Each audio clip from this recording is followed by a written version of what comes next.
Hi, used to, be used to, get used to, or would. Do you know the difference? Do you know how to use them?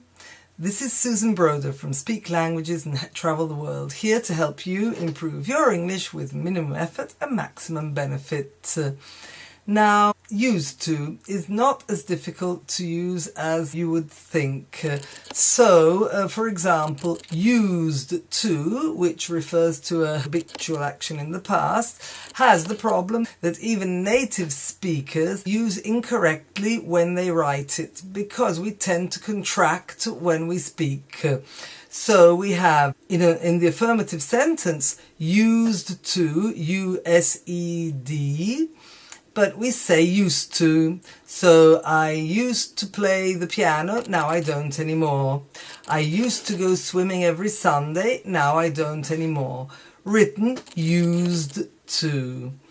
In the negative, we take off the D and we say, did you use to do something?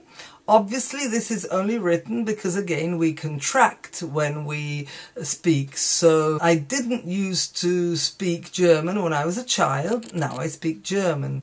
I didn't used to go to school by car when I was a child. Now I go to school by car. I didn't used to eat vegetables when I was a child. Now I eat vegetables. The same also goes for the interrogative, for the questions. Did you used to do something regularly that you don't do anymore? So use spelled U-S-E. Contracted, you don't hear it, of course. So did you used to play the piano when you were a child? Did you used to play the guitar? So did you do something regularly that you don't do anymore? These are all things of the past that you don't do anymore. Then there is to get used to. Now, get used to is to do something regularly that you don't really like doing, but you have to do them, so you get used to doing them. So, for example, I got used to washing the dishes by hand because I didn't have a dishwasher. I don't like washing dishes, but I've got used to doing it. Used to with the ing form, to get used to with the ing form. Then there is to be used to with the ing form, and that means to do something regularly, which is no problem. I'm used to getting up early and it doesn't cause me any problems. I'm used to working hard and it doesn't cause me any problems. So let's summarize. Used to as a habit in the past.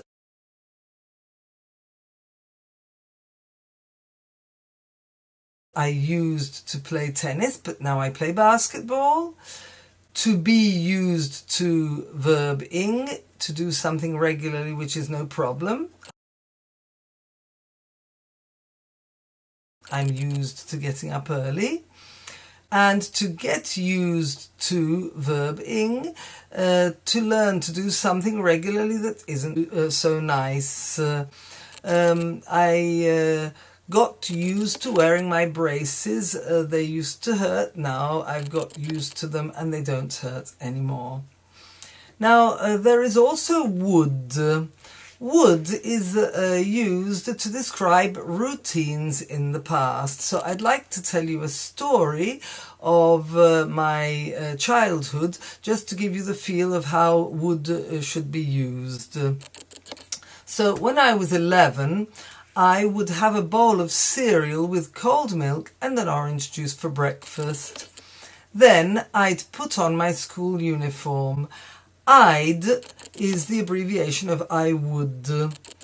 I'd put on my school uniform and walk to school for 30 minutes, rain or shine. So whether it was raining or whether it was sunny.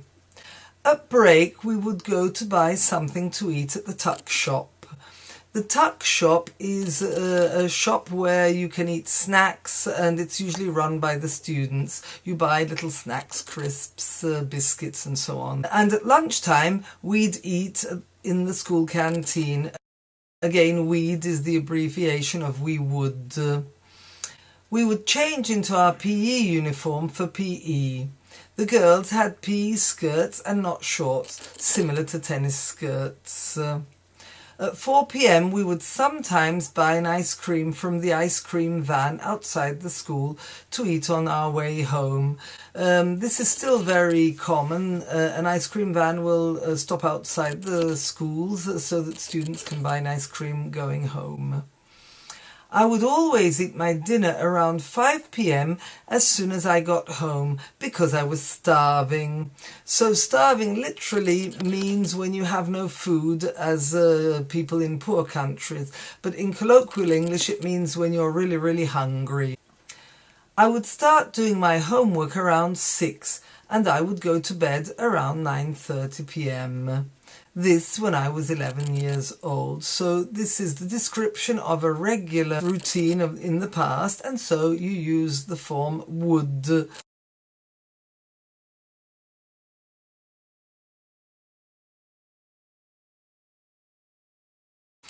Instead, if you want to describe activities that you don't do anymore in the past, you use used to. I used to have swimming lessons at school until I learnt how to swim. I used to have piano lessons until I was 16. I used to go to diving lessons until I learnt how to dive backwards. I used to go skiing in Scotland until I moved to Germany. I used to go to ice skating lessons until I moved to Italy. I used to go to ballet school where we would also learn tap dancing. And what about you? What would you do when you were a child? What did you used to do that you no longer do? What did you used to do that you don't do anymore? These last two questions have an identical meaning and they're just two different ways of expressing them. So I'd be really happy if you could write the answers in the comments box below and I'll see what you've written. And don't forget to subscribe. Bye, that's all. Bye.